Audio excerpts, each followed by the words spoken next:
গাছের ফলটা এখনো ভালো হবে। যার বাস্তব আব্দুল কাদের জিলানী রহমাতুল্লাহ আলাইহি বয়স মাত্র 4, বয়স মাত্র 4। মা সকালবেলা কায়দা হাতে দিয়ে বলছে, আব্দুল কাদের মক্তবে যাও, মসজিদে যাও, মাদ্রাসায় যাও, কোরআন শিখো, আদব শিখো, কোরআন শিখো, আদব শিখো, আমানু হও, আল্লাহ ওয়ালা হও, আল্লাহ ওয়ালা হও, কোরআন শিখো, আদব শিখো, আমানু হও, আল্লাহ ওয়ালা হও। মা ডাকতেছে আব্দুল কাদেরের হাতে কায়দা দিয়ে। আব্দুল কাদের জিলানী কায়দা হাতে লইয়া হাঁটতে হাঁটতে মক্তবে যাইয়া বসেছে। উস্তাদজি ডাকছে, বাবা আসো, আসো তোমাকে সবক দেই। তোমার নাম কি? আমার নাম আব্দুল কাদের।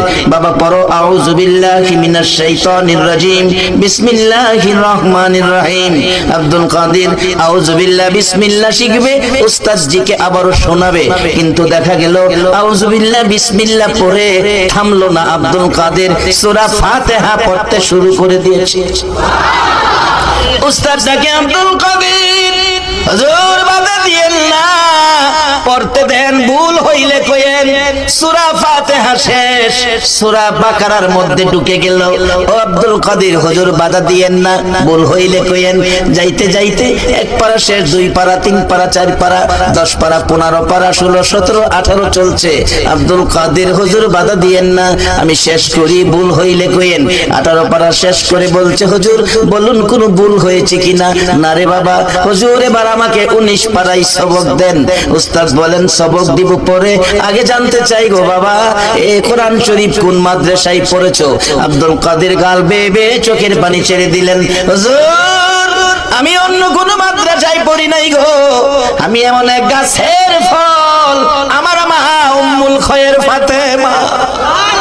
হুজুর আমি এমন এক গাছের ফল, আমার মা উম্মুল খয়ের ফাতেমা 18 পারা কোরআনের হাফেজা ছিল। আমার মায়ের রক্তের মধ্যে কোরআনের তাসির ছিল।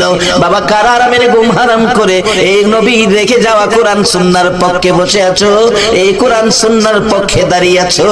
মা বুঝি একদিন হইলেও আমার নবী রেখে যাওয়া কোরআন একদিন হইলেও তোমাকে পেটে লইয়া তালাওয়াত করেছিল।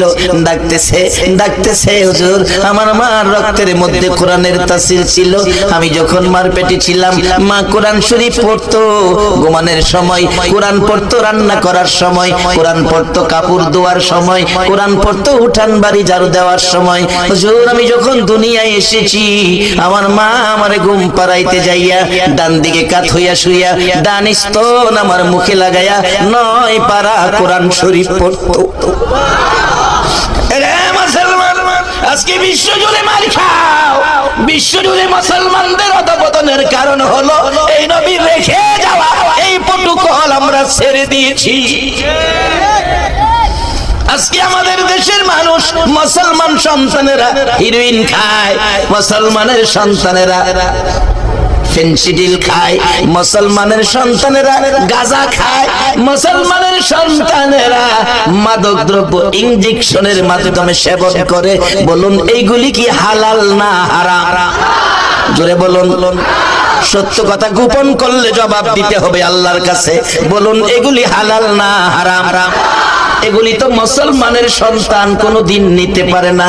নেওয়ার কারণ হলো আমরা মা বাবা হইয়া প্রটোকল ছেড়ে দিয়েছি। রাসূলের প্রটোকল হলো, রাসূল বলছে উম্মতেরা রে, তোমরা গার্জিয়ান যারা মা বাবা হয়েছো, এশারের নামাজ পড়ে বিছানায় শোয়ার আগে, এশারের নামাজ পড়ে বিছানায় শোয়ার আগে, এশারের নামাজ পড়ে নবীর দেওয়া প্রটোকল বিছানায় শোয়ার আগে তোমার উপযুক্ত ছেলেটা, তোমার উপযুক্ত মেয়েটা বিছানায় আইছে কিনা এই খবর না নিয়ে তুমি বিছানায় ঘুমাইও না। বাবা আজকে সন্ধ্যার সময় মুরুগ পায় না, মুরুগের জন্য মা চাচিরা ঘরে ঘরে হারিকেন লইয়া ঘুরে।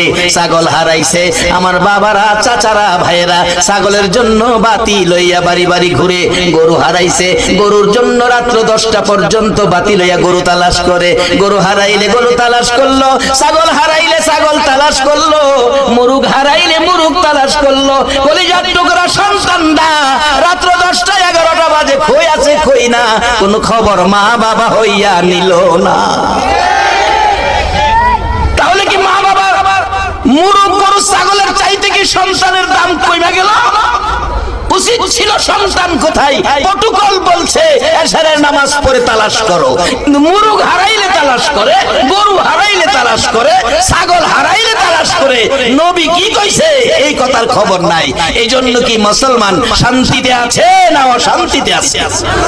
তাই শান্তি যদি নিতে চান প্রটোকলে আসেন, এই নবীর পক্ষে আসেন। বাজান একটু লম্বা হয়ে যাইতেছে, কষ্ট হইব আপনাদের।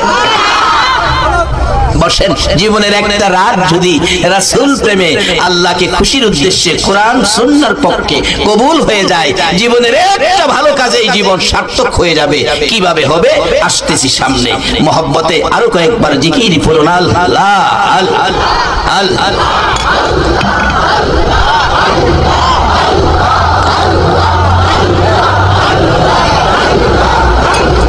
সবাই কয় না বাজান, গুনাহ মাফ হয়ে যাবে। আল্লাহ আল্লাহ আল্লাহ আল্লাহ আল্লাহ আল্লাহ। লা ইলাহা ইল্লাল্লাহু মুহাম্মাদুর রাসূলুল্লাহ সাল্লাল্লাহু আলাইহি ওয়াসাল্লাম। বাজান প্রটোকলের কাবারের মধ্যে ঢুকে যান। মুসলমানদের গার্জিয়ান এখনো রয়ে গেছে। বলুন মুসলমানদের গার্জিয়ান কে?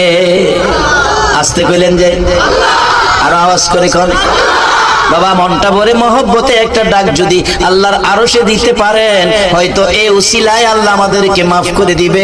আরশ পর্যন্ত পৌঁছে দেওয়ার উদ্দেশ্যে অন্তর থেকে বলুন আমাদের গার্জিয়ান কে? আমার আল্লাহ নবীজির মাধ্যমে সব রাস্তা দিয়েছে।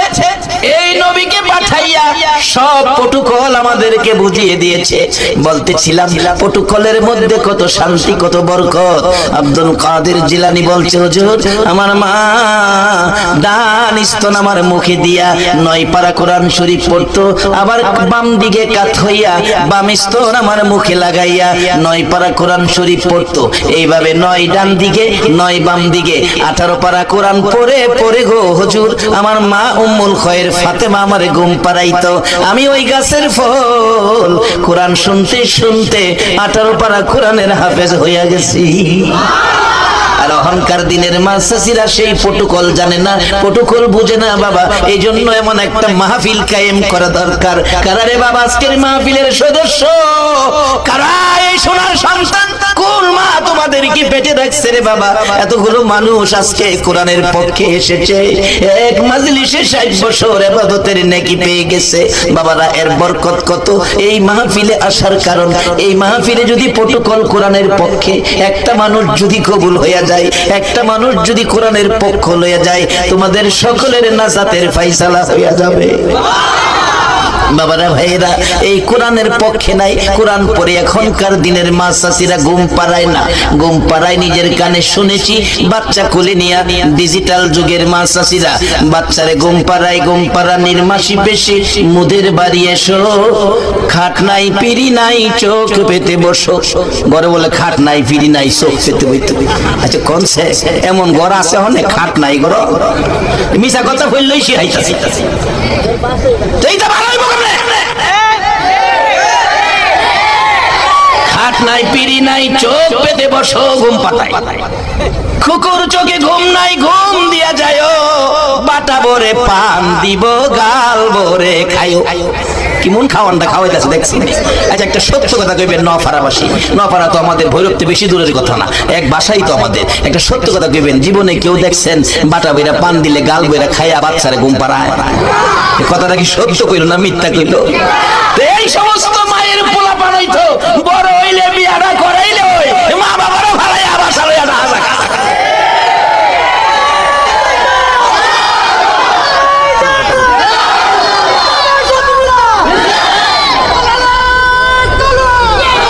বাবা। ইসলাম একটা প্রটোকলের ধর্ম, ইসলাম একটা প্রটোকলের ধর্ম, ইসলাম একটা নিয়ম নীতির ধর্ম, ইসলাম একটা আদর্শের ধর্ম, ইসলাম একটা ভ্রাতৃত্ব প্রেম মহব্বত ভালোবাসার ধর্ম। ইসলামে তিক্ততা বলতে কোনো শব্দ নাই। কিন্তু আমরা প্রটোকল বুঝি না বিদায় আজকে আমাদের অশান্তি। আসুন শান্তি ফিরে আসবে। আমাদের শান্তির মালিক আমাদের রয়ে গেছে। বলুন এই গার্জিয়ানকে বাজান একটু প্রটোকলের মধ্যে আসেন। যারা আমানু হইছেন এখন আল্লাহ আমানুদেরকে আদর করে, ওনার নাচ কইয়া ডাহে না। কোরআন শরীফ দেখবেন খালি ডাকছে আমানু আমানু। নবী কষ্ট করে যে আমরা আমানু বানাইছে, আল্লাহ খালি আমরারই ডাহে।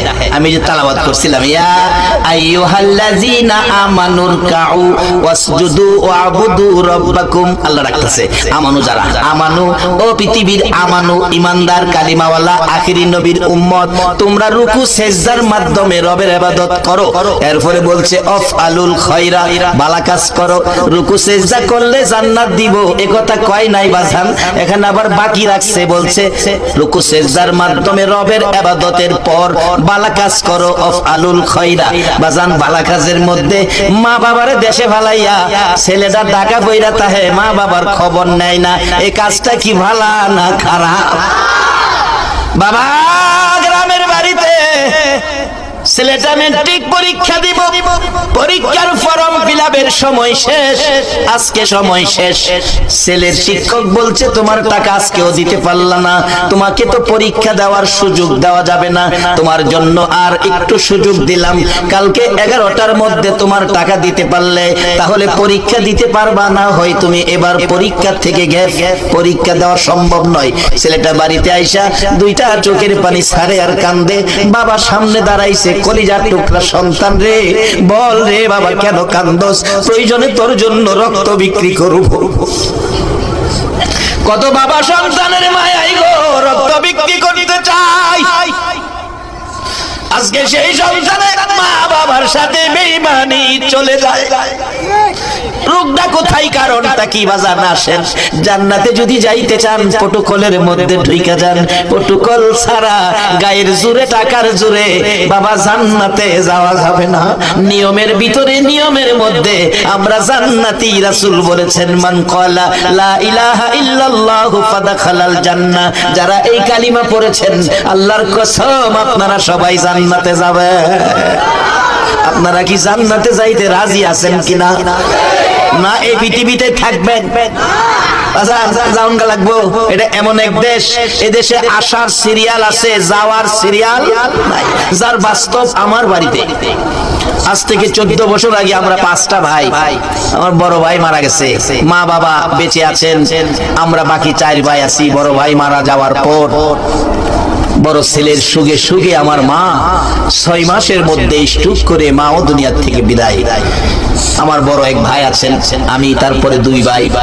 এই রমজানের আগে 5টা বাচ্চা ছোট ছোট, রমজানের আগে জমির দান কেটে বাড়িতে আনছে, অর্ধেক দান জমিতেই রয়েছে, বাড়িতে আনতে পারছে না, কুলাইতে পারে নাই।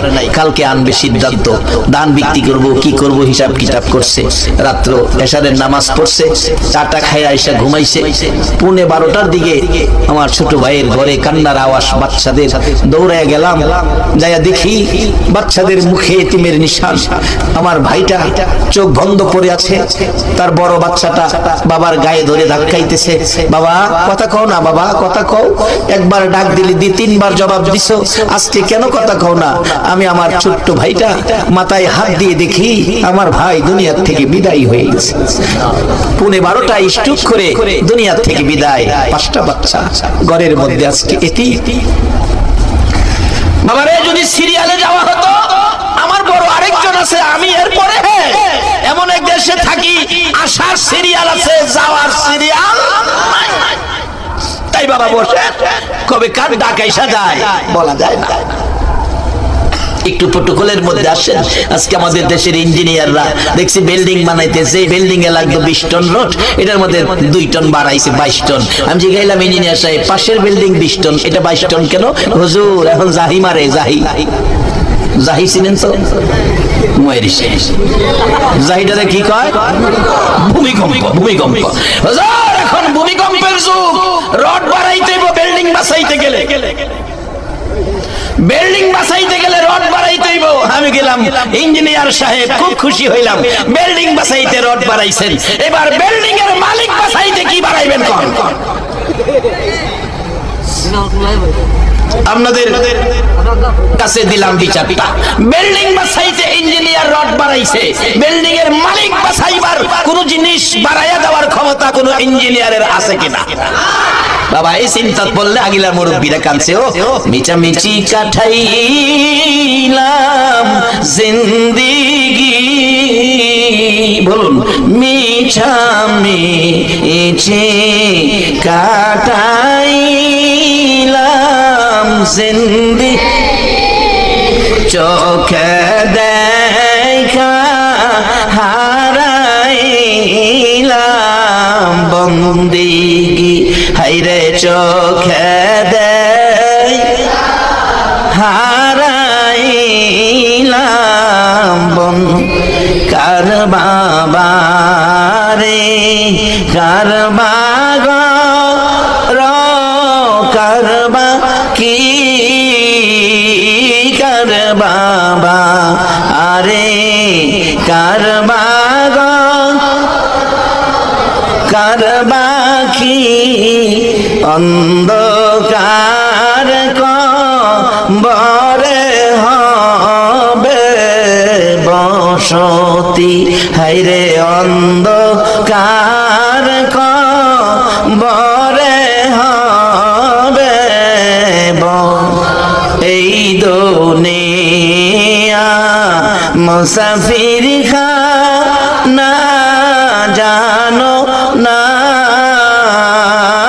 এই দুনিয়া মুসাফির খানা জানো, কত মানুষ আইল গেল রইল না, হাইরে কত মানুষ। বাবারে হাজার হাজার মানুষ, এখানে যদি 120 বছরের মানুষ তালাশ করি, বলুন 120 বছরের একটা মানুষ খুঁজে আমরা পাবো কিনা? 120 বছর আগে কি দেশে মানুষ ছিল না? কিন্তু তারা যে চলে গেল, তাইলে বোঝা গেল এইভাবে আমরাও জাউনগা লাগবো। তাই সেদিন আসার আগে আসুন প্রটোকলে যাই। বাজান ভালো কাজ, আজকে ভালো কাজের জন্য একটু সাইড নিলাম। বাবা বলছে কান্দিস না, আমি রক্ত বিক্রি করে হলেও তোর টাকার ব্যবস্থা করব। কি হচ্ছে বাবা বলো? বাবা কালকে 11টার মধ্যে যদি ফর্ম ফিল আপের টাকা দিতে না পারি তাহলে আমার পরীক্ষা বাতিল। বাবা দেরি করে নাই, সকালবেলা ফজরের নামাজ পড়ে ঘরের মধ্যে সরিষা ছিল, 2 মণ সরিষা বস্তার মধ্যে ভরলো। ছোট সময়ের কথা বলছি, তখন তো রাস্তাঘাট এমন ছিল না, রিক্সা ছিল না, সিএনজি অটো ছিল না। অবশেষে বাবা 2 মণ সরিষার বস্তা গো মাথায় লইয়া বাবা বাজারে দৌড় মারছে। 1 ঘন্টার রাস্তা বাবা 2 মণ সরিষা মাথায় লইয়া রে, সন্তানের মায়ায় বাবা 1 ঘন্টার রাস্তা হাঁটতে হাঁটতে বাজারে যাইয়া নামাইলে 2 মণ সরিষার বস্তা মাথার থেকে নামাইলে বাবার গার আধা ঘন্টা বাঁকা হইয়া রইছে।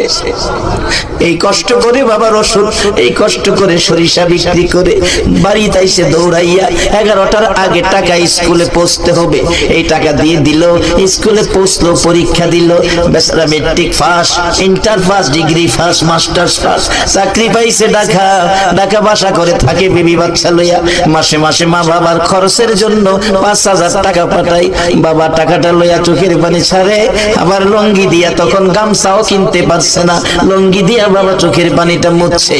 বাড়িতে যাইয়া বলছে বিবি, বিবি গো তোর পোলাই টাকা পাঠাইছে, তোর যে পোলার জন্য সরিষার বোঝা লইয়া ঘর বাঁকা করছি, এই লো 5,000 টাকা খরচের পাঠাইছে। মা টাকা হাতে লইয়া কান্দে, বাবা গো তোমার টাকার জন্য পাগল ছিলাম না, তুমি মাসে মাসে 5,000 টাকা পাঠাও খরচের জন্য, টাকা না পাঠাইয়া তুমি যদি মাসে মাসে একটা বার বাড়িতে আইয়া আমি মারে মা কইয়া ডাক মারতে রে বাবা, তোর বাবারে যদি বাবা কইয়া ডাক দিতে তোর বাবার জীবনের সব কষ্ট ভুইলা যাইতো। যারা মা বাবারে ফালাইয়া ঢাকা পড়ে রইছো, মা বাবার খবর নিলা না, অথচ কি শিক্ষা দিয়েছে নবী রাসূল, কি শিক্ষা দিয়েছে নবী রাসূল। বাবারা আমার নবীর জীবনী খুলুন। আমার নবী 25 বছর বয়স, খাদিজার বাড়িতে রাখাল, খাদিজার বাড়িতে রাখালের চাকরি নিবে। নবীজির চাচা, আপন চাচা আবু তালিব সঙ্গে। চাচা ডাকতেছে ভাতিজা, এই মরুভূমির রোদ্রে রাখালের চাকরি তোমাকে দিব না, জীবনে একটা দিন বাবা কইয়া ডাকলা না, হে বাবা হারা ব্যথা তোমার অন্তরে গো বাবা, 6 বছর বয়সে মা হারাইছো, মার ব্যথা তোমার অন্তরে এই কষ্টের চাকরি যদি আমি তোমার দেই, মরুভূমিতে যাইয়া কইবা আমার মা বাবা যদি থাকতো এই কষ্টের চাকরি আমার দিত না। রে বাবা, এই চাকরি আমি তোমারে দিতে রাজি না। আমার নবী বলছেন, চাচা আপনি চিন্তা করবেন না, আমার বাবা নাই মা নাই, আপনি আমার গার্জিয়ান, আপনি আমার দায়িত্বে। বাবা আপনি যদি অনুমতি দেন চাচা, আপনার অনুমতি পাইলে আমি চাকরিটা করতে পারবো। নবী শিক্ষা দিল, চাচার কত গুরুত্ব শিখাইলো, চাচার অনুমতি। বাবা তো আরো কত বড় পাহাড়, বাবা নাই বলে চাচারে কত সুন্দর গার্জিয়ান বানাইলো। চাচা অনুমতি দেন। শুধু আমার নবীর শিক্ষা না, আর একটু পিছনে যান, হযরতে ইব্রাহিম আলাইহিস সালামের জীবনী। ইসমাইল আলাইহিস সালাম থাকে মক্কায়, ইব্রাহিম আলাইহিস সালাম থাকে সিরিয়ায়। ডাকছে ইসমাইল বিয়ে করে, বাবা বিয়ে করেছি, চিঠি লিখছে, ছেলের বউটা দেখা যান। ইব্রাহিম আলাইহিস সালাম বুড়া মানুষ, খুশি। মরুভূমির পথ অতিক্রম করে সিরিয়া থেকে মক্কায় পৌঁছলেন। দরজায় দাঁড়াইয়া, গেটে দাঁড়াইয়া ডাকছে, ইসমাইল বাড়িতে আছো? ইসমাইল বাড়িতে আছো? বউটা জবাব দিল, কে তুমি? এত বড় দুঃসাহস, আমার স্বামীর নাম নিয়ে ডাকো। মক্কার জমিনে কেউ আমার স্বামীর নাম নিয়ে ডাকে না। ইব্রাহিম আলাইহিস সালাম কয়, আশ্চর্য হলাম, আমার ছেলে আমি নাম নিয়ে ডাকবো? আমার বলে দুঃসাহস। বলুন, ছেলে যত বড় সাপই হোক না কেন, বাবা কি সন্তানের সাপ কইয়া ডাকবো নি? ইব্রাহিম ডাকে, তুমি কে গো? আমি ইসমাইলের স্ত্রী। ইসমাইল কই বাড়িতে নাই, কখন আসবে বলতে পারি না। ইসমাইলের স্ত্রী, আমি তো মুসাফির, বহু দূর থেকে আসছি, বুড়া মানুষ, আমি ক্লান্ত পিপাসিত, দরজাটা খোলো, আমি একটু ঘরে বসি, আমি একটু পানি পান করি, আমি একটু রেস্ট করি। বিবি বলছেন, না, পুরুষ ঘরে নাই, দরজা খোলা যাবে না। ইব্রাহিম আলাইহিস সালাম কষ্ট পাইলেন, ছেলের বাড়িতে আইসা দরজা খুললো না। ছেলের বউ, চলে গেলাম। বৌমা, ইসমাইল আসলে বইল ঘরের চৌকাঠ ভালো না গো, আমি চলে গেলাম ইসমাইলের কাছে, খবরটা দিও দিমনে। চলে গেলেন ইব্রাহিম। তখন তো মোবাইল ছিল না, যোগাযোগের এমন সুবিধা ছিল না। কিছুক্ষণের মধ্যে ইসমাইল আলাইহিস সালাম বাড়ির গেটে আয়েশা ডাকতেছে, বিবি গো, বল আমার বাড়িতে কোনো মুসাফির মেহমান আসছিল কিনা? বিবি বলেন, কেমনে জানো? কোনদিন তো এই প্রশ্ন করো নাই। ইসমাইল কান্দে আর ডাকে, বিবি কেন জানি গো, আজকে বাড়ির গেটে আসার পর আমার বাবা ইব্রাহিমের গন্ধ আমার নাকে লাগতেছে। আমার বাবা ইব্রাহিমের গন্ধ আমার নাকের মধ্যে লাগতেছে গো বিবি। আমার বাবার কণ্ঠে ইসমাইল ইসমাইল ডাক আমার কানের মধ্যে ঢুকতেছে গো বিবি। সত্য করে কোনো মুসাফির মেহমান আসছিল কিনা? বিবি বলেন, আসছিল একটা মুসাফির বহু দূর থেকে, তোমার নাম লয়া লয়া ডাকে, এই লোকটারে আমি ঘরে আসতে দেই নাই। ইসমাইল চোখের পানি ছেড়ে দিল, বিবি সর্বনাশ করছস, যিনি আমার নাম লয়া ডাকছে গো, ইনি আমার বাবা ইব্রাহিম ছাড়া কেউ না। বাবারা, মা হারাইলাম 14 বছর হয়েছে, 1 বছর হয়েছে বাবা হারাইছি। যে রুমে বাবা থাকতো, বিবিরে বলে রাখছি রুমের দরজাটা বন্ধ করো না। রাত্র 2টা 1টা 2:30 বাড়িতে যাইয়া বাবার রুমে ঢুকি, কোন দিন দেখি বাবা সজাগ আছে, বাবার চেহারার দিকে তাকিয়ে থাকি। আমার নবী বলেছে, উম্মতেরা রে, যেখানেই যাও, যেখান থেকে আসো, মা বাবার রুমে আগে যাইও, মা বাবার চেহারার দিকে মায়ার নজরে তাকাইও। আমি রাসূল বলে গেলাম, যতবার মা বাবার চেহারার দিকে মায়ার নজরে তাকাবি রে উম্মতেরা, ততটা কবুল হজের নেকি তোমার আমল নামায় পেয়ে যাইবা। বাবার দিকে তাকিয়ে থাকতাম, কোন দিন বাবার সজাগ পাইতাম। সজাগ পাইলে বাবা জিগাইতো, আজকে কই গেছিলে, কই গেছিলে, কই গেছিলে? কেউ তো আমারে কই গেছিলে তুই শব্দটা কেউ আজকে আমারে কয় না পৃথিবীতে, কিন্তু আমার একটা মানুষ ছিল কই গেছিলে কইয়া ডাকতো। এই মধুর ডাকের চাবি যেন তালা মারা হইয়া গেছে। ইসমাইল ডাকছে, বিবি আমার বাবা ইব্রাহিম সারা তুই কইয়া নাম লইয়া ইসমাইল কইয়া তো আর কেউ ডাকবে না। বাবারে আসতে দিলে না, বাবারে কষ্ট দিছস, বল বাবা কিছু বলছে কিনা? বাবা বলছে ঘরের চৌকাঠটা ভালো না, বদলাইতে।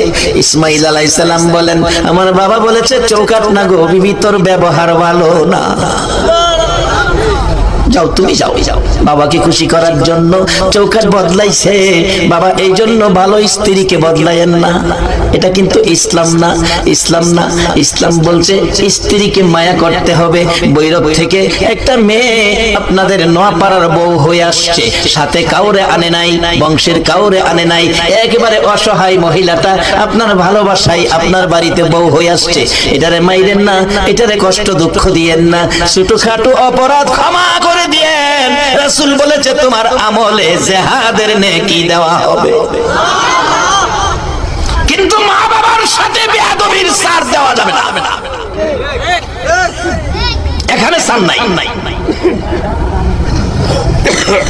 আমার এক বন্ধু বলেন, দোস্ত বাসর রাত্রে স্ত্রীর সাথে বলে কত কথা কয়। আমার জীবনের বাসর রাত্রের ঘটনা শুনবে? আমি কি বাসর রাত্রের ঘটনা তো কেউ কাউর লগে কয় না, কয় না আমি তোর লগে কমু, কারণ কাজে লাগবো, তুই তো বক্তা মানুষ, ওয়াজ করস, এটা কইলে কামে লাগবো। তাহলে আমি আমি আমি সিদ্ধান্ত নিছি বাসর রাত্রে বিবির সাথে। আমার প্রথম কথাটা ছিল, বিবি তোমার সাথে আমার প্রথম কথা হলো, আমার সকলের বিরুদ্ধে আমার কাছে অভিযোগ দিতে পারবা, কিন্তু আমার গর্ভধারিণী মা আর মাথার ঘাম পায়ে ফেলাইয়া যেই বাবা মুখের খাবার আমার মুখে দিয়া লালন পালন করেছে, এই মা বাবার বিরুদ্ধে কোনো কমপ্লেইন আমার কানে দিতে পারবা না। এই প্রথম কথা ছিল। আজকে যারা বিয়ে করো নাই তোমরা এই ওয়াজটা বাড়িতে নিবা, আর যারা বিয়ে করেছেন যদি মা বাবা থাকে আজকে গিয়া বুঝাইয়া বলবেন মাইরেন না। অন্ত বাঙালি মাই শুরু করে, ইসলামে বিবিরে মারবেন, ইসলামে নাই, যত পারেন আদর করবেন। আর যদি মারার কাজ করে এই ফেজের উপর মারবেন না, মুখটার উপরে হাত তুললেন না, ফিডের মধ্যে মাইরেন আস্তে করে, যেমন ব্যথা না পা। এটা ইসলাম। এ ওয়াজে মনে মহিলারা খুশি হইব, কি খাবে, মাঝে মাঝে খুন লাগে এলাবে কিছু। এটা ইসলামিক হয়েছে, আমি তো হুনে এনে দিছি। আর মহিলাদেরও হিসাব করে চলা উচিত। কি খান খান আমার নবী স্ত্রীর সাথে কি ব্যবহার করেছে শিক্ষা দিচ্ছে। নবী সারাদিন বাড়ি বাড়ি ঘুরে বিকাল বেলা আসছে, নবী খিদায় ক্ষুধার্ত, একেবারে খিদায় কাতর। আয়েশা মা আয়েশা সিদ্দিকার হুজরায় ঢুকলেন। আয়েশা খাবারের কিছু আছে? জি হুজুর আছে, বসুন। আমার নবী বসলে প্লেট একটা সামনে রাইখা একটা খেজুর নবীর সামনে রাখছে।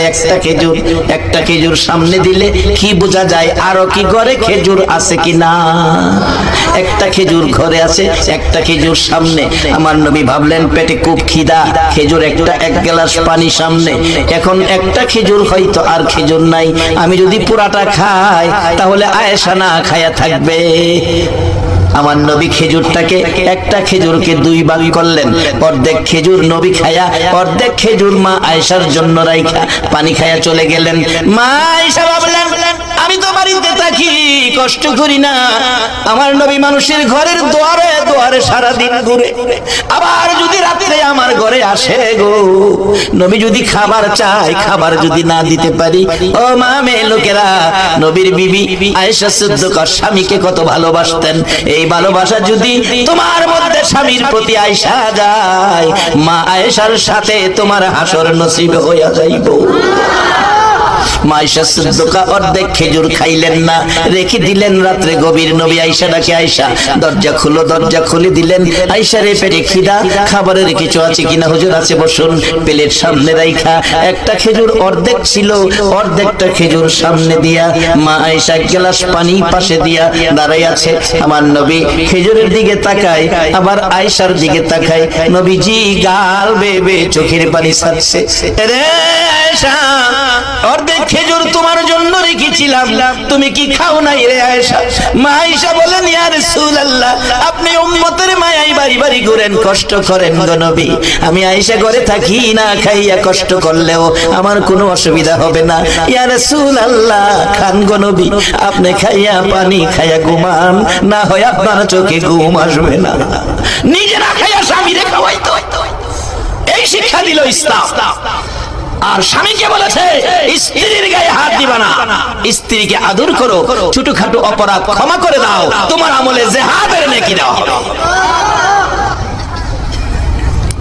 বাবারা ভাইরা শুন, এবার ইসমাইল আলাইহিস সালাম চৌকাট বদলাই আবার চিঠি লিখছে। বাবা চৌকাট বদলাইছি, আসেন।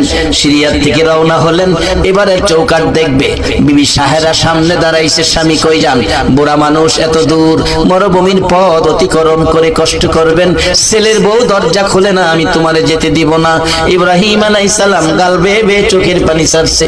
বিবি গো, বাধা দিস না, বউটা না নাই দেখলাম, আমার কলিজার টুকরা ছেলেটারে তো দেখতে আমার মন চাই। রে বাবারা ভাইরা, একটা ভালো কাজ জীবনে কইরো। আল্লাহ বলেছে আমানুর কাউ ওয়াসজুদু ওয়াবুদু রাব্বাকুম ওয়াফআলুল খায়রা। রুকু সিজদার মাধ্যমে রবের ইবাদতের পর ভালো কাজ কইরো। আমার আল্লাহ পরামর্শ দিলেন, এই ভালো কাজের মধ্যে সবচেয়ে ভালো কাজ হলো মা বাবার সাথে ভালো ব্যবহার করা। বাবারা, এখন তো এমন এক যুগ হয়েছে, গত 2-3 বছর আগের, গত 2-3 মাস বা 5-6 মাস হবে, একটা বৃদ্ধ লোক জুমার দিন জুমা পড়াই মসজিদে, এই মসজিদের বারিন্দার সামনে দাঁড়াইয়া রয়েছে। আমার দেখা করে বুড়া জয়ীফ দেখা ডাকতেছে, হুজুর তোফাজ্জল হুজুর আপনি? হ্যাঁ দাঁড়ান বাবা। আমার এই গর্দানটার উপরে হাতটা দিয়া সোজা হইয়া খাড়িয়া কয়, হুজুর দোয়া করেন, আমি দোয়া লেগেছি। বাজান কি সমস্যা? এমনি 2টা চোখের পানি ছাইড়া দিছে। চাচা কি ব্যাপার, কাঁদতেছেন কি লিগা? বাবারে, একটা ছেলে আমার, সকালের খাবার রাত্রে খাইছি, 3 বছরের পুরান জামা দিয়া ঈদ চালাইছি, জুতা না কিনা খালি পায়ে ঈদগায় গেছি, এইভাবে কষ্ট করে পয়সা জমায়া সয় সম্পদ করছি, 2তলা একটা বাড়িও করছি। বাবা, একটা ছেলে বিয়া শাদী করাইছি, কেন জানি হ্যাঁ আমার 6 বছর হয়েছে, হ্যাঁ আমার বাবা না, হ্যাঁ আমার একটা বাবা কইয়া ডাক দেয়, একটু দোয়া করে দাও। গাজীপুর এক মাহফিলে মিনিমাম 25,000 লোক, মাহফিল শেষে একটা বৃদ্ধ মহিলা 1.5 লিটারের পানির বোতল, আমার চোখ ভাসে এখনো, লইয়া দরজায় দাঁড়াইয়া কাঁদতেছে। মা গো কি ব্যাপার? বাবা একটা কথা কইতাম কি, এই বোতলের পানির মধ্যে একটা ফুটা দাও, 20 বছর বিয়ে করাইছি, একটা ছেলে, আমার একটাই ছেলে বাজার, আমি কি মা হইয়া ছেলে পেটে লইয়া অপরাধ করছি? বাবা, এই ছেলের প্রসব ব্যথায় 3 দিন গলা কাটা মুরগির মতো লাগাইছি, রক্তে গটটা লাল হয়ে গেছে, কোন মহিলা বলছে আমি নাকি বাঁচবো না। এই বাবা, এই বাচ্চাটা জন্ম হওয়ার পর ওয়া কান্না শুনে আমি সব ভুলে গেছিলাম। আজকে বিয়ে করাইলাম, 20 বছর হয়েছে বাজার, 20 বছরের মধ্যে হ্যাঁ আমার একদিন মা কইয়া ডাকবে না। কি অপরাধ করছি? একটু পানিটা পয়রা দাও, পানিটা খাওয়াইলে হ্যাঁ আমার একটা মা কইয়া ডাক দাও, আমার কলিজাটা ঠান্ডা করে দেয়। বাবা, যারা মারে মা ডাকো না, বাবারে বাবা ডাকো না, মনে রেখো তোমার মতো বান্দার ডাক আমার আল্লাহ শুনবে না। যারা মারে মা ডাকো না, বাবারে বাবা ডাকো না, মনে রেখো হাজার মানুষের সামনে বলে গেলাম, তোমার মতো উম্মতের সুপারিশ আমার নবী করবে না। জায়গা ঠিক রাখিয়া পরে ইবাদত করেন, কাজে লাগবো, নাইলে বাঙ্গা জগ ফানি ভরবেন। ইবাদত করবেন মা বাবারে কষ্ট দিয়া, বাঙ্গা জগ ফানি ভরবেন। বাঙ্গা জগ ফানি ভরে যেমন কল থেকে করে নেওয়া যায় না, মা বাবারে কষ্ট দিয়ে ইবাদত করেও জান্নাতে যাওয়া সম্ভব না। আমার নবী বলেছেন বিররুল ওয়ালিদাইনি আফদালু মিনাস সালাত ওয়াস সাদাকাত ওয়াস সাওমি ওয়াল হজ্জি ওয়াল উমরাতি ওয়াল জিহাদি ফি সাবিলিল্লাহ। একটা লোক নামাজ পড়লো, সদকা করলো, রোজা রাখলো, হজ করলো, উমরা করলো, আল্লাহর রাস্তায় জিহাদ করলো, 6টা ইবাদত করার পর 6টা ইবাদত করে যেই নেকি পাইলো, আমার নবী বলেন আর একটা লোক মা বাবার খুশির জন্য ছোট্ট একটা কাজ করলো। বাজান কি কাজ? এটাই হবে আমার শেষ কথা। ছোট্ট একটা কাজ, কি কাজ বাজান? এটাই হবে শেষ কথা। কিতাবে আসছে 3 জন যুবক, মুসলমান যুবক, আরবের ইতিহাস, বাহির হলেন, ঘুরে ঘুরে আল্লাহর কুদরত দেখেন। হঠাৎ দেখে ঘূর্ণিঝড় তুফান আসতেছে, কোথায় যাবে ঘরবাড়ি নাই, শুধু পাহাড় আর পাহাড়। একটা বড় পাহাড়, পাথরের পাহাড়ের মাঝখানে একটা সুড়ঙ্গ দেখা যায়, একটা গুহা দেখা যায়, এর মধ্যে 3 বন্ধু গিয়ে ঢুকলেন।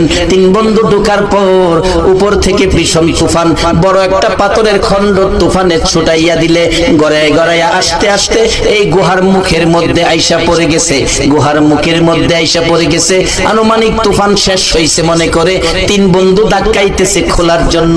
তিন বন্ধু ধাক্কায়, তিনজন কেন 30 জনে ধাক্কাইলেও পাথর সরানো যাবে না। তিন বন্ধু গুহার মধ্যে বৈশা চিন্তা করে, এখন তো মোবাইল নাই, কার কাছে মোবাইল করব, কে আমাদেরকে বিপদ থেকে উদ্ধার করব। তিনজনে মিলে পরামর্শ সিদ্ধান্তে পৌঁছলেন, চলো আল্লাহর কাছে কই। আল্লাহর কাছে বলবি, কি দেখাইয়া কইবি রে? জীবনের কোনো ভালো কাজ থাকলে আল্লাহরে দেখাইতে পারবি। একটা যুবক বলছে, আমার জীবনে একটা ভালো কাজ আছে। কি ভালো কাজ? আমার ফ্যামিলিতে আইন করেছিলাম রান্না বাড়া হইলে আগে আমার মা বাবা খাইবো, পরে আমরা খাইবো।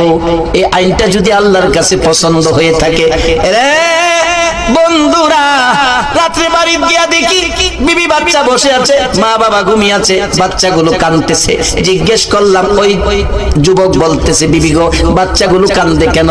তুমি না আইন করেছো মা বাবা আগে খাবে, আজকে সন্ধ্যার সময় মা বাবা ঘুমাইয়া গেছে, খায় নাই, এই জন্য অপেক্ষায় আছি, বাচ্চাদেরকে খাবার দেই নাই, মা বাবা ঘুম থেকে উঠে খাবে, তারপরে বাচ্চারা খাবে, আমি খাবো, তুমি খাইবা। যুবক বলে, বন্ধুরা রে, আমি অপেক্ষায় বসে গেলাম। বসে থাকতে থাকতে সারাটা রাত পার হইয়া গেল, মা বাবা ঘুম থেকে উঠে না, আমরাও খাই না, বাচ্চারা কাঁদতেছে। ফজরের আজান পড়ে গেছে, মা বাবা ঘুম থেকে উঠেছে, ডাকতেছে, কি হলো, তোমরা বসে আছো কেন? মা গো, বাবা গো, তোমরা খাইলে আমরা খাবো, এই জন্য বসে আছি। তোমার নাতি নাত করে না খাইয়া কাঁদতেছে।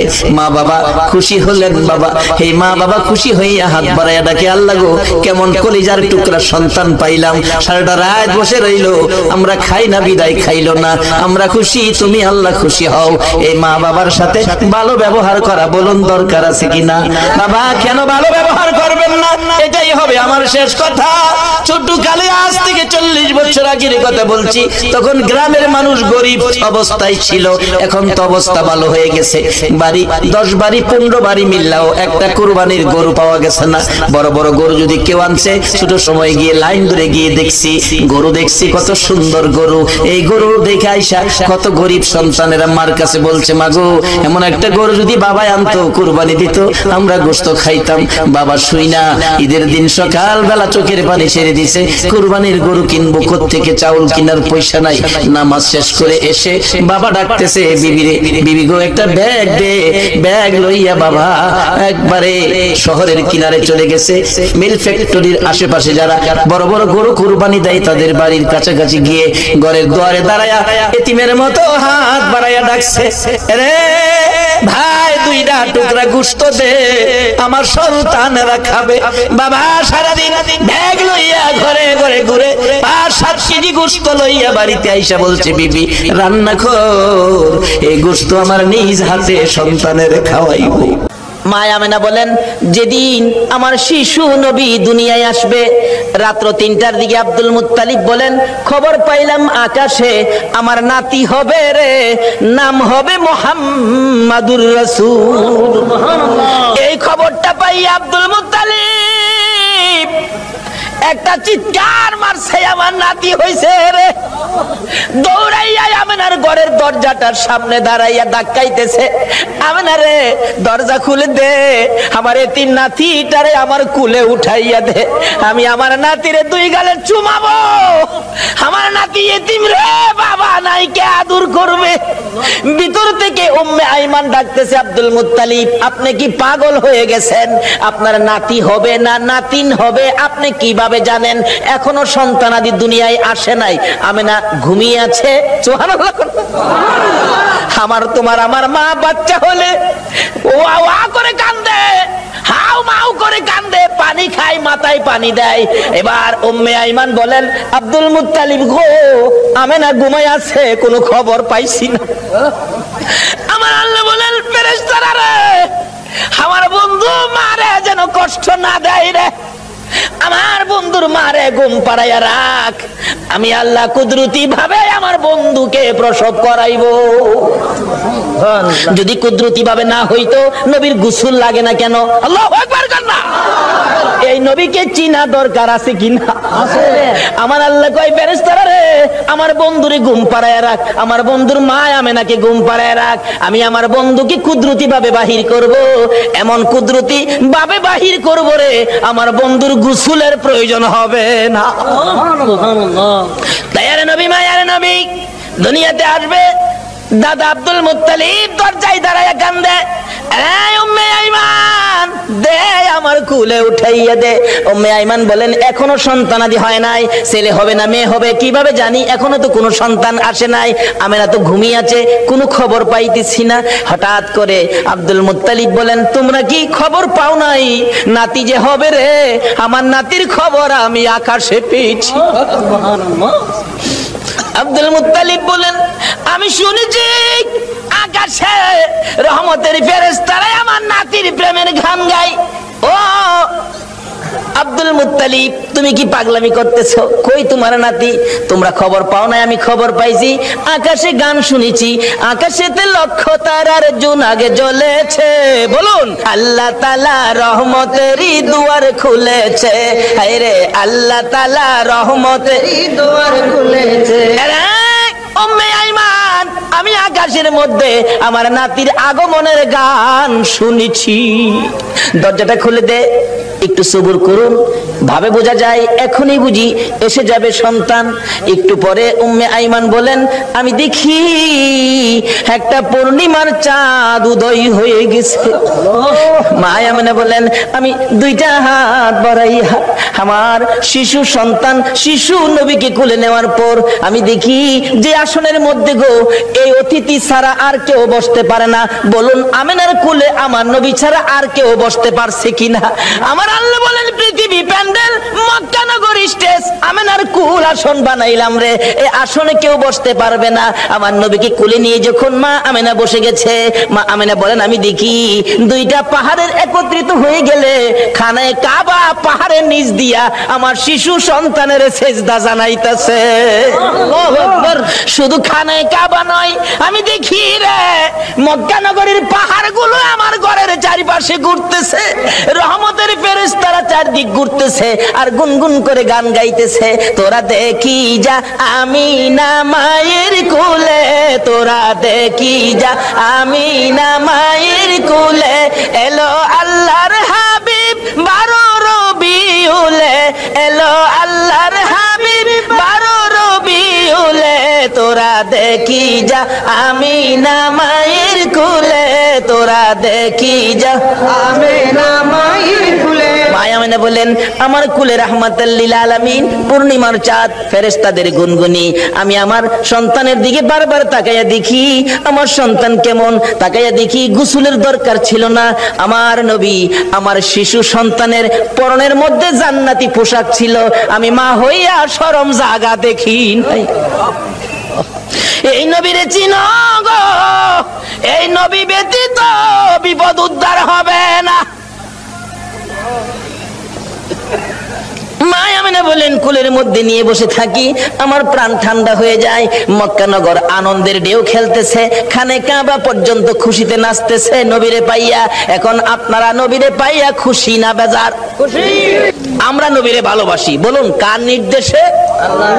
এই নবী যদি না হইতো আমরা জগতে আসতে পারতাম? কিছুই হতো না।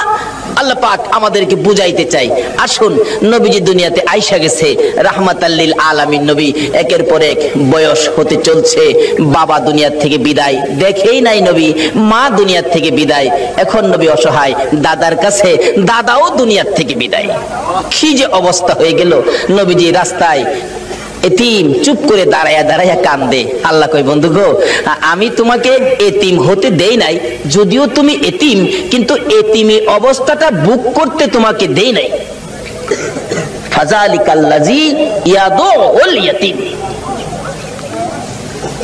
কারণ কি আদর করত নবী, যার কাছে গেছে সেই নবীরে নিজের সন্তানের চাইতে কি করত? বেশি আদর করত।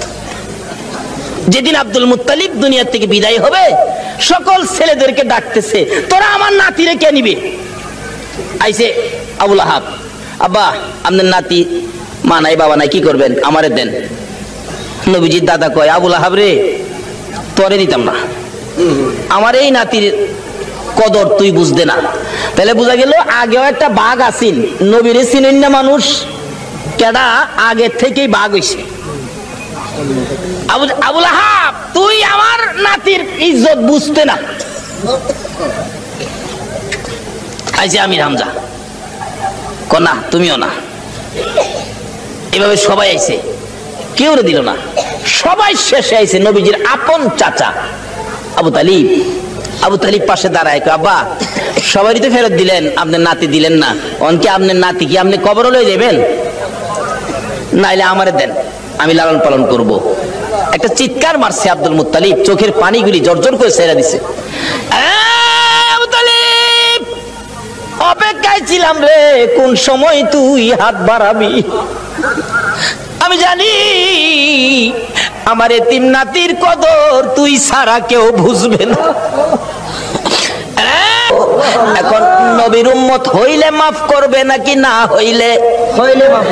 নবীর উম্মত কিভাবে হওয়া যায় এটা বুঝা দরকার আছে কিনা? আসুন আগে বাড়ি। আমার নবী খালি চুপচাপ বসে থাকে।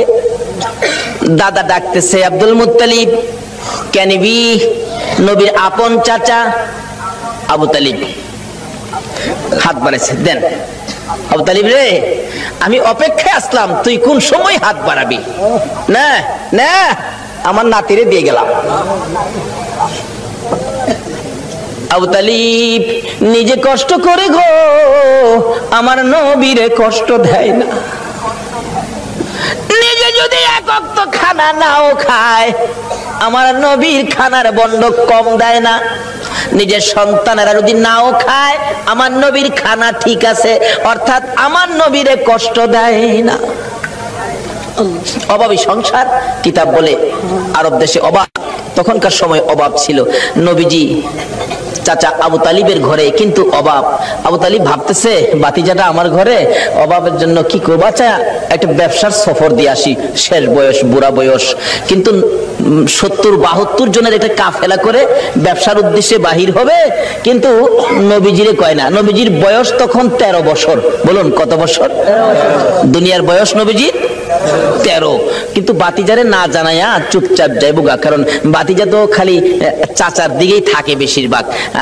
চুপচাপ রওনা হবে, এমন মুহূর্তে নবীজি যায় পাশে দাঁড়াইছে। চাচা কই যাইবেন? আপনি ভাবছেন আমারে না কইয়া যাইবেন গা? আপনি বুড়া বয়সে এ বুঝা বইবেন আমি বাতিজা কোন দিনের জন্য আছি? দেখছেন নি নবী কি শিক্ষা দিছে? চাচার কষ্টে বাতিজা যাইতেছে, আর ওখানে বাবার কষ্টেও পুরাই যায় না। নবীর উম্মত হইবেন কেমনে? নামাজ পড়াও তো কোনো লাভ হবে না। চাচা কি আমারে না লইয়া যাইতে পারবেন না? আরে বাবা, চাইছিলাম যে তোমার কষ্ট হবে হাঁটার রাস্তা। চাচা যত কষ্টই হোক আমার নেওয়া লাগবো, আমি থাকতে আপনি চাচা কষ্ট করবেন? দেখছেন চাচারে দেয় না কষ্ট করতে। নবী কি শিক্ষা দিলেন, কি আদর্শ! আর ওখানে বাপের মাথায় পূজা দেয়।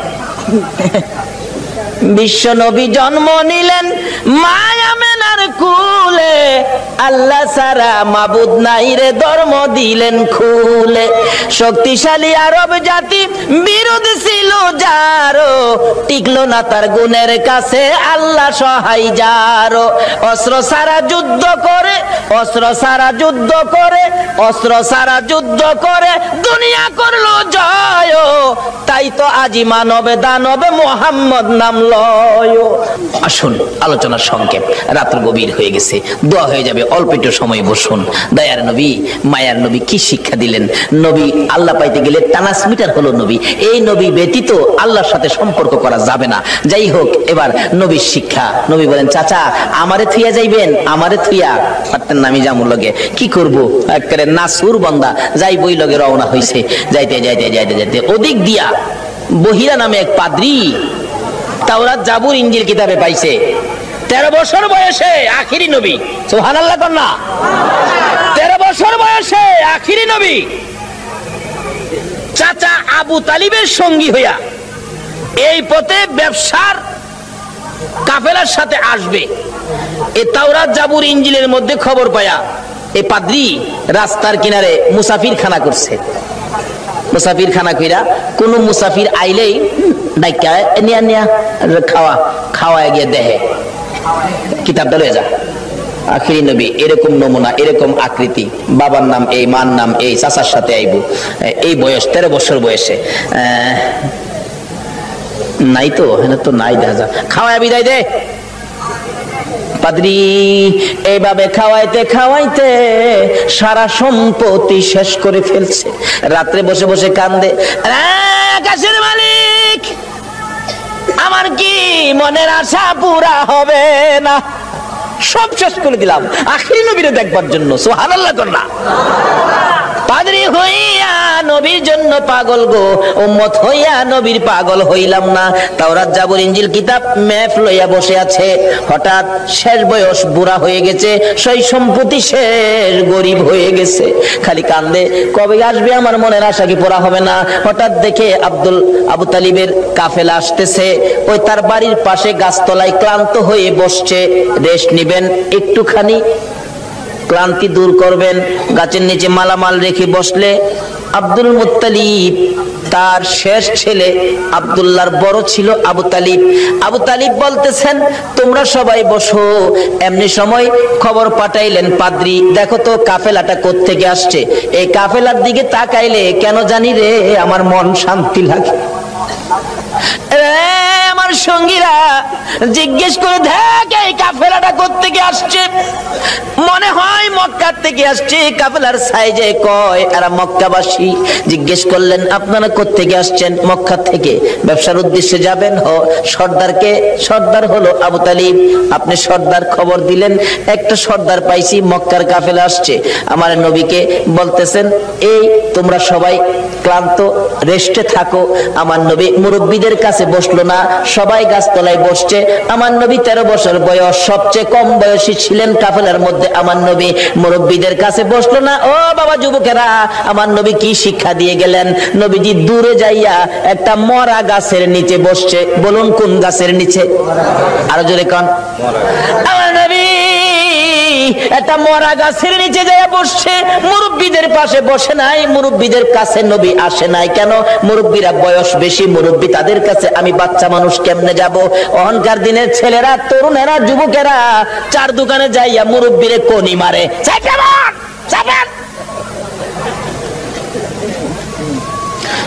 নবীর উম্মত কিভাবে হইবা গো? আমার নবী কি শিক্ষা দেয় 13 বছর বয়সে? মুরব্বীদের সাথে বসে নাই, মরা গাছের নিচে বসছে। বলুন কোন গাছের নিচে বসছে?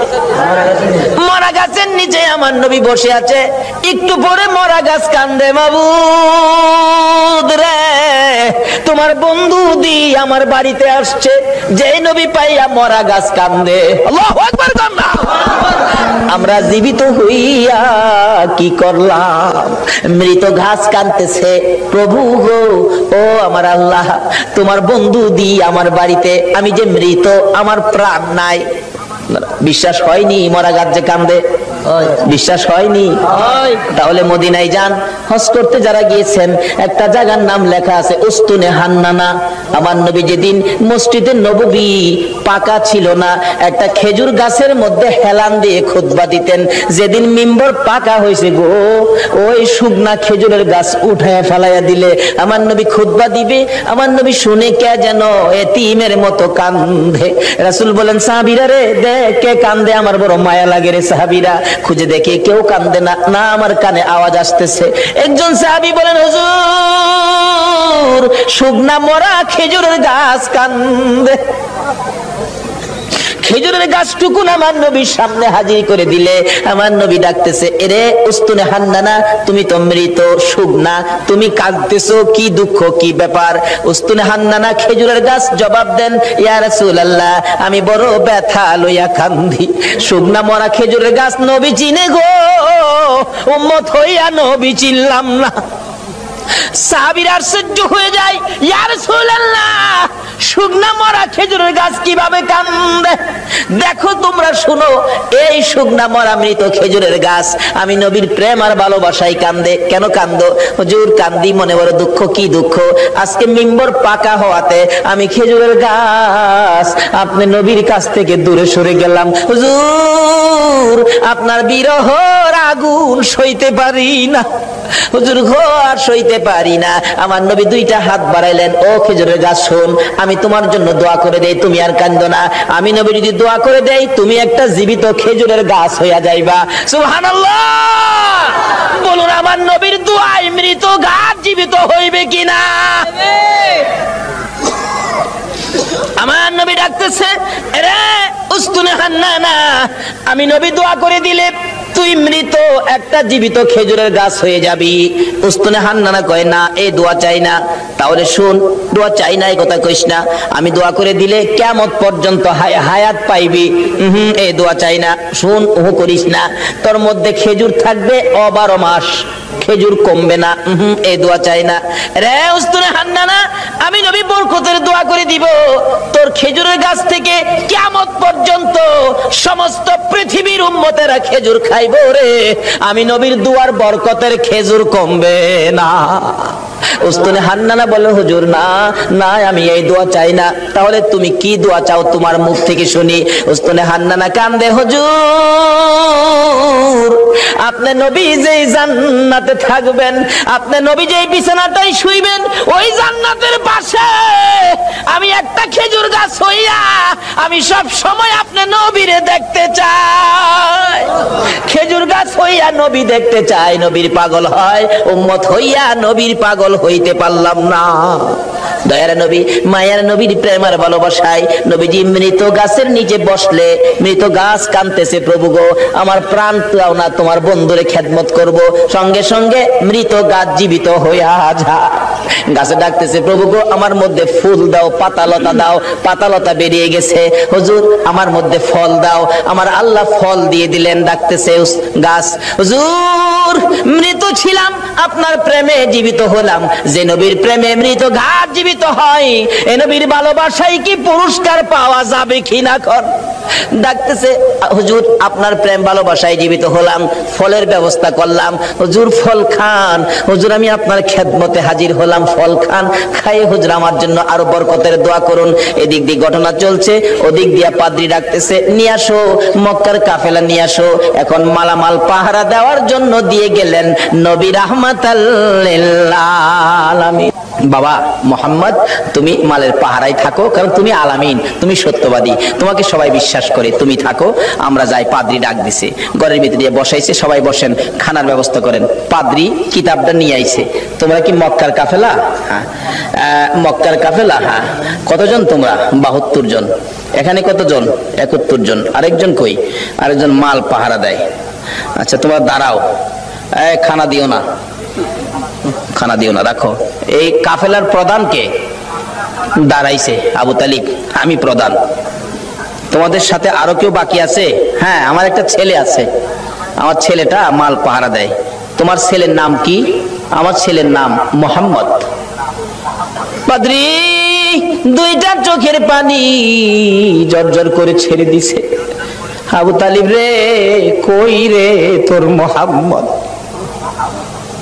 যতক্ষণ পর্যন্ত তোমার মোহাম্মদকে সামনে হাজির না করবা, ততক্ষণ পর্যন্ত তোমাদেরকে খানা দেওয়া হবে না। এমনি করে একজনকে পাঠাইলে, আমার নবীকে যখন নিয়ে আসলেন, ঘরের দরজার কাছাকাছি আসতেছে, এবার পাদ্রী দেখতেছে আমার নবীর মাথার উপর আকাশের মেঘের টুকরা ছায়া দিতেছে।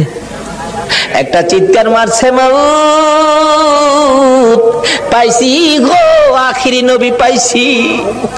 আয় বাবা ঘরের ভিতরে আয়। ডাকতেছে, ও আবু তালিব সত্য করে কও, ছেলেটা তোমার কি হয়? আমার ছেলে হয়। রে আবু তালিব মিথ্যা কথা কইস না রে, তাওরাত জাবুর ইনজিল কিতাবে পাইছি তোমার ছেলে না, তোমার ভাতিজা। আল্লাহু আকবার, আল্লাহু আকবার। রে আবু তালিব তাওরাত জাবুর ইনজিল কিতাবে পাইছি আখিরি নবী 13 বছর বয়সে চাচার সঙ্গী হইয়া এই পথে আসবে। রে আবু তালিব, তোমার ছেলে না, ইনি তোমার ভাতিজা রে। কিতাবে পাইছি তার বাবার নাম হবে আব্দুল্লাহ, মায়ের নাম হবে আমেনা। মিথ্যা কথা কইস না ও আবু তালিব, এটা আখিরি নবী হবে রে, তোর ভাতিজা আখিরি নবী হবে। সামনে বাড়িস না, আখিরি নবীর দুশমন এই দেশের মধ্যে বহু আছে। পাদ্রী বলতেছেন এই দেশে বহু আখিরি নবীর দুশমন আছে, যদি খবর পায় টের পায় তোর ভাতিজাকে মেরে ফেলবে। রে আবু তালিব, দেরি করিস না, তোদের মালামাল আমার এই বাজারে বিক্রি করে তাড়াতাড়ি মক্কা ফিরা যা। এবার বিক্রি করব, এত মাল কোথায় বিক্রি করব? মাল আছে 1000 মন, কাস্টমার তো নাই 10 জন, এই মাল আমি কার কাছে বিক্রি করব? পাদ্রী বলেন আবু তালিব রে, কাস্টমার খুঁজিস না, বিক্রি শুরু করে দে। আবু তালিব বলেন ওই পাদ্রীর কথায় ভাতিজার জন্য মাল বিক্রি শুরু করে দিলাম। বিক্রির সাথে সাথে এমন কাস্টমার নামলো গো, কিছুক্ষণের মধ্যে সারা মাল বিক্রি হয়ে গেছে। অবশেষে যখন নবীর লইয়া আবার মক্কার দিকে রওনা করেছে, পাদ্রী পিছে পিছে কান্দে আর ডাকে, বাবা মুহাম্মদ, আমি যদি সময় পাইতাম, সুযোগ পাইতাম, সর্বপ্রথম আমি কালিমাটা পড়ে মুসলমান হইয়া যাইতাম। যত দূর পর্যন্ত আমার নবীরে দেখা যায়, পাদ্রী রাস্তার মধ্যে এতিমের মতো তাকাইয়া কান্দে।